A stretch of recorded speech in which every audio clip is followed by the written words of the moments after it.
الرحمن الرحيم، والصلاة والسلام على أشرف الأنبياء والمرسلين نبينا محمد عليه أفضل الصلاة وأتم التسليم. اليوم أنا سعيد جدا بوجودي أمامكم لكي أشرح لكم أحد درس من دروس اللغة العربية. دخل أعضاء اللجنة، هذه جملة كاملة تامة. ودخل أعضاء اللجنة المقيمون. أين الصفة في هذه الجملة؟ تفضل. المقيمون، صحيح.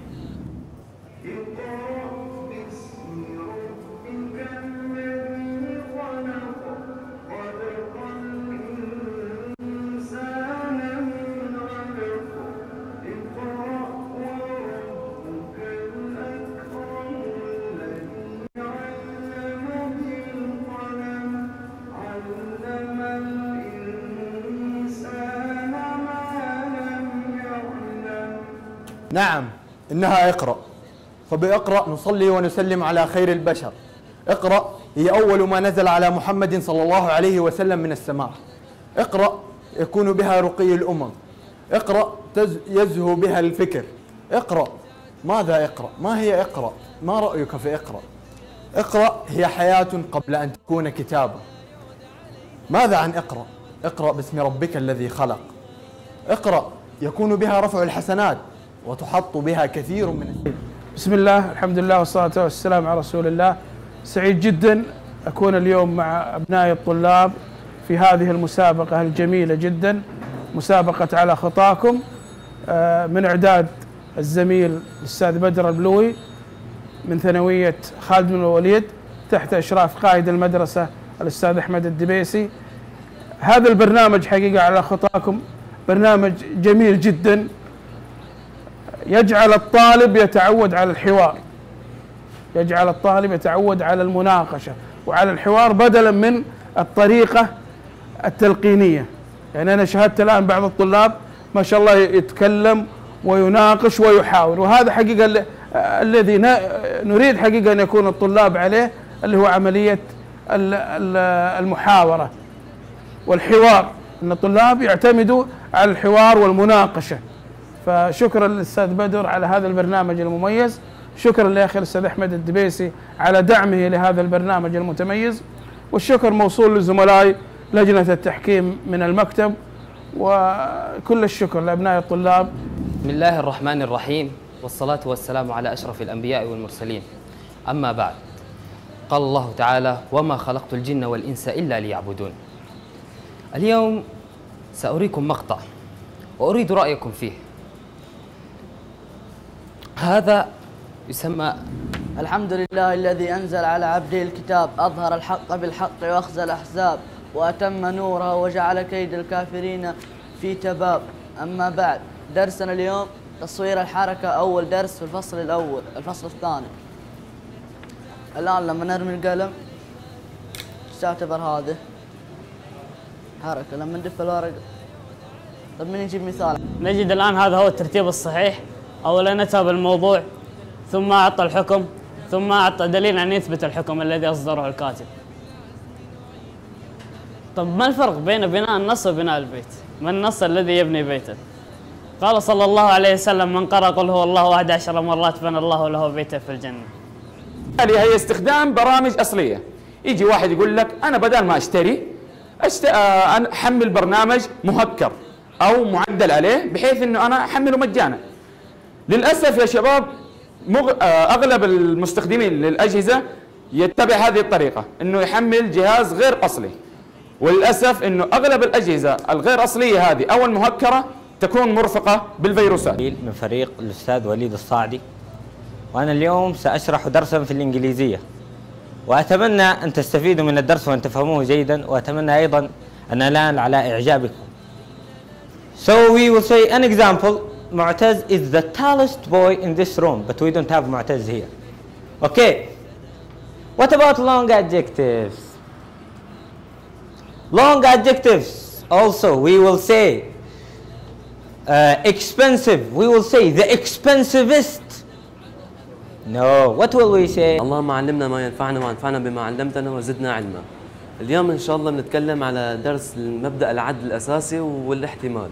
يعني مثلا لو أنت تبغى تروح تفصل ثوب ودخلت عند خياط وقال لك أنا عندي 5 أنواع من القماش، وكل قماش فيه 6 ألوان. وعندك الأكمام مثلا 3 أشكال للأكمام. وعندنا التعبير اللفظي هو يمكن إيجاد عدد النواتج الممكنة لفضاء العينة بضرب عدد النواتج الممكنة في كل مرحلة من مراحل التجربة. أعتقد أني كان أكون متوتر حاليا، لكن مع رؤية هذه الأنفس الطيبة والأوجه الطيبة والنفوس الجميلة حق للتوتر أن يرحل. درسنا اليوم درس شوية مؤلم، أو خلينا نقول حوارنا أو نقاشنا أو حديثا أفضل من درسنا، أفضل من رسمية الدروس. الاستعمار سرقة بجحة، هي سرقة ولكنها أحقر شوية من أنها تسمى سرقة، لأنه السرقة شيء عادي، شيء ممكن يؤلم شخص، يؤلم جماعة، لكن سرقة أمة كاملة هذه مشكلة كبيرة وخطيئة عظيمة. هذا كل يوم تفتحوه، رايحين البيت داخلين البيت طالعين غرفة داخلين غرفة، ايش تتوقع الباب يمس موضوع الفيزياء أو ايش يفيدنا اليوم في موضوع الفيزياء؟ كل ما زاد طول الذراع قلت القوة.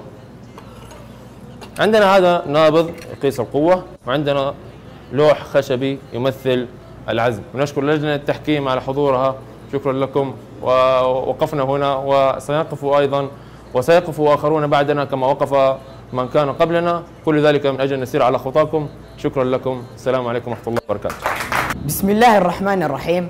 الحمد لله الخالق العلام ذو الجلال والإكرام، الملك القدوس السلام، والصلاة والسلام على محمد بن عبد الله ذو المكانة والمقام. إني أعرف أختار التخصص اللي يناسبني، إني أعرف فين حكون أنا بعد 10 سنوات، ما هي أهدافك بعد 10 سنوات؟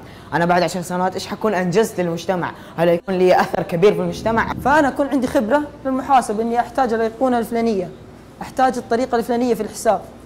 بعد ما أصمم الواجهة يبدأ عمل المبرمج في إنه يضيف الأوامر، يخلي إذا ضغطت على هذه الأيقونة تعمل العملية الحسابية.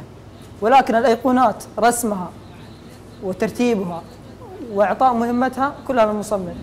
اتباع الأسلوب النبوي، تجنب الغضب، تتوضأ وتستغفر وتغير مكانك وتصلي ركعتين. شكرا لاستماعكم. عندي فيديو يختصر مجمل اللي أنا تحدثت عنه، إن شاء الله يتسع صدركم لمتابعته.